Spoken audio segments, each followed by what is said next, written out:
one of the prime reasons why many shows are overrated comes down to the way they are rated, because the typical show rater is that guy that has only one streaming service, starts watching a show, really starts loving it, and becomes part of the huge fan base. He is like, this is the best show I have seen in years, and this is the best show I have ever seen, mostly because it really does not have anything new to compare with. So then there's not any casual rating in it. However, then as a casual rater, you quickly realize that a lot of these shows, mostly rated by the fanbase, is often nowhere near what the rating says. Another reason is because many shows are rated out of potential. One reason I really don't understand. Because why rate a show an 8 out of 10 if it only has the potential to be an 8 out of 10? You don't know whether or not it will reach it. Let's say after the first season you think it's 6 out of 10 or 7 out of 10, but you rate it an 8 out of 10 because that's where the potential lies.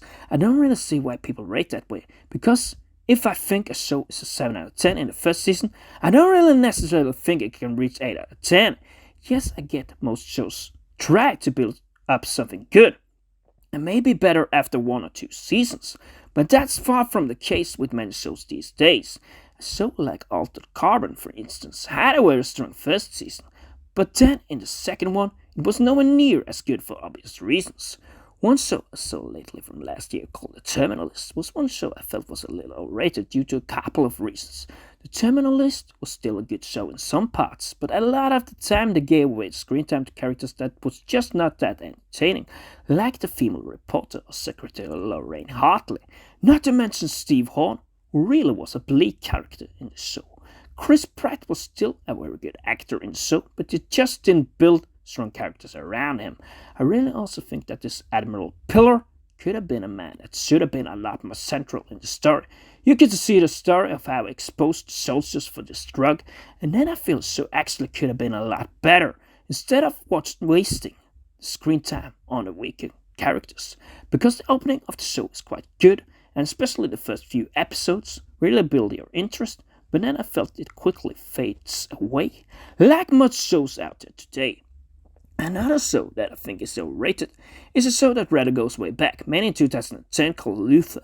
I feel the show is also very fan-rated, and high approval rating is very much down to the performance given by Idris Elba, that I still think is good, but not as excellent as he has done in other movies like Hobbs and Shaw or No Good Deed.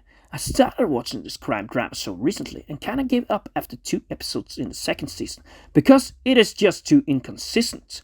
Yes, some episodes are quite good, interesting, and entertaining, but I feel at times there's a little too much intrigues and side stories in the show. Although this Alice Morgan character plays good, I don't really like that she's such a central part of this show. Although the character is better than DCU Rose, I really don't enjoy her on the screen. In the second season you also see the side story of Luther trying to help a prostitute girl, and I'm not sure I like the direction the show seemed to be going in. This show looks a little like another show I also quitted called Slow Horses. But yeah, they both had weak characters and inconsistency, which they both had in common. A lot of the fan base may of course disagree with me, but for me personally, this show is just not that entertaining. In my opinion, The Mandalorian is one of the most overrated shows in this galaxy, because yes, at times this show is good, but because it is so baited in the fan rating, of course it will always be highly overrated. I mean, take a look at the Star Wars fan base. It is enormous, and when they first start to like something, it is just rated to the top. It is not that The Mandalorian is that bad, but a lot of the episodes and characters just drag down the entertainment. Like a lot of shows, you have got female characters like Cara Dune and Peli Motto that I feel rather could have not been there, and I feel as they don't add a lot to the show, they are just there for diversity, rather than making a point of writing good characters.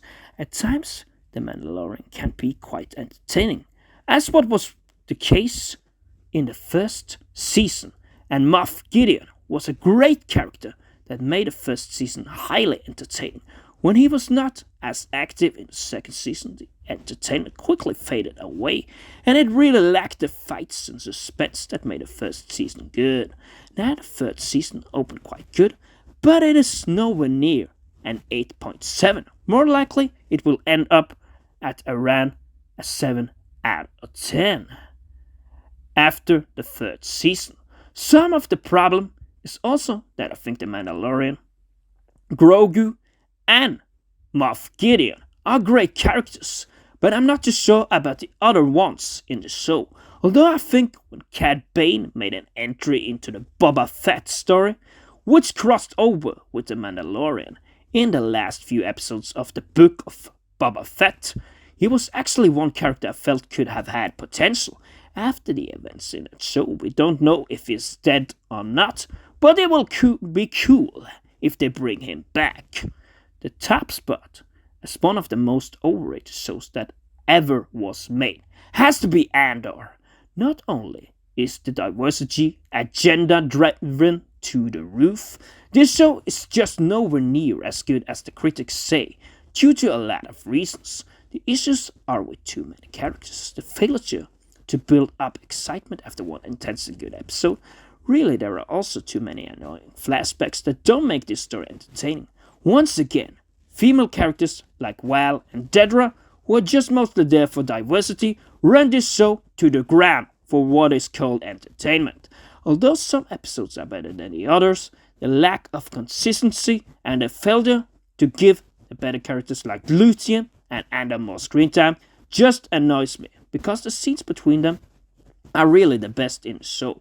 Also, one other thing, as this show are built around the movie Rogue One, which was one of the best Star Wars movies in my opinion, with a very intense story, star acting from Mads Mikkelsen, and Forrest Whitaker as Saw Gerrera, which sadly is a character that of course are not really allowed to participate too much in the show.